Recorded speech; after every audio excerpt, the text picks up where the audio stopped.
Detention centre के पल सरासर झूठ है, बदिरादे वाली है, देश को तबाह करने के नापाक इरादों से भरी पड़ी है।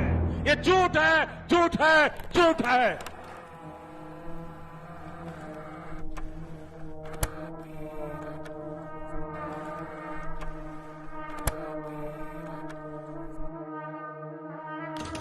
Turns out that India has detention camps. Actually, there are 10 of them, out of which 6 are placed in the state of Assam, and the 7th one will be the largest in the country, being built right here near Golpada. This kid just spent the first 10 years of her life inside a detention center. Sahanara was only 15 days old when she was detained along with her mother. A 2018 report by the National Human Rights Commission of India stated, and I quote, "In its visit to the 2 detention camps, the mission found a situation of grave and extensive human distress and suffering. In the women's camp in particular, the women wailed continuously as though in mourning. Ex-detainees claim that there used to be at least 50 to 60 people living inside a room at a time. Sometimes this number would go all the way up to 300. They are treated like jail criminals but are not given the benefits that even criminals receive, like the right to earn a living, parole, or even recreational time. Families are separated. Even infants are not spared. They live inside these glorified jails with no signs of being released." So how does one end up in a hellhole like this? In Assam, a person's citizenship can be challenged by 3 bodies: the Border Police Force, the Election Commission of India, and the National Register of Citizens. The Border Police Force may challenge the citizenship of a person purely on the basis of suspicion. There are no official guidelines or modus operandi that they are expected to follow. Recently, they identified a retired army man as an illegal immigrant. The irony is that Honorary Lieutenant Mohammad Sanallah Khan was not just a Kargil war veteran, he was also working as a sub-inspector with the same border police force that arrested him.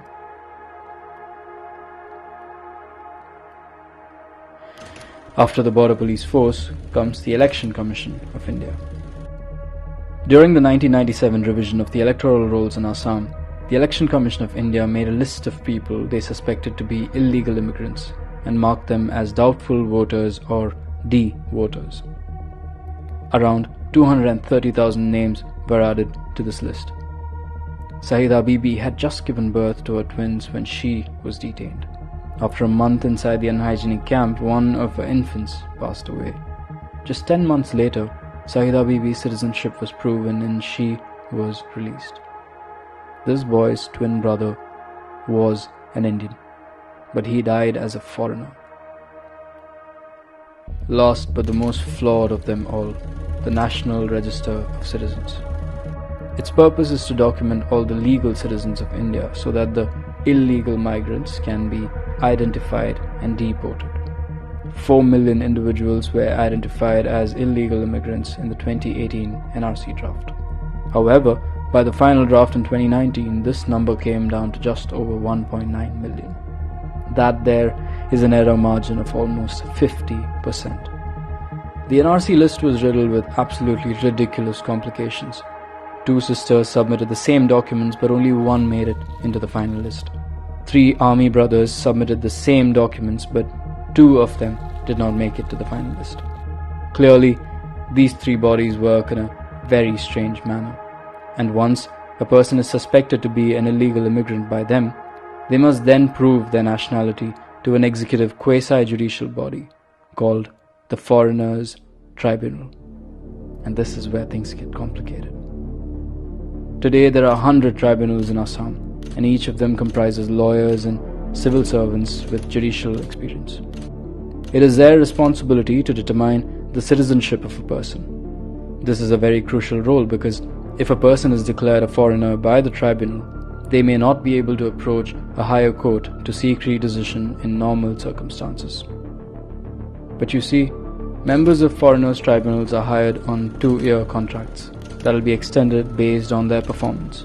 And according to the performance appraisal submitted by the government of Assam to the Guwahati High Court, tribunals that mark less than 10% of the people as foreigners were deemed unsatisfactory and thus stood a chance of losing their contracts. Now just allow me to simplify that. It basically means that a tribunal member could lose their job if they don't send enough people into these detention centers. Because of this pressure from the central and state government, people are marked as foreigners for very arbitrary reasons, like spelling mistakes and mismatched birth dates. In some cases, these judgments are passed without the presence of the accused. There are even records of anti-Muslim sentiments within these tribunals. In an official letter, a tribunal member refers to Muslims as jihadis and jahils.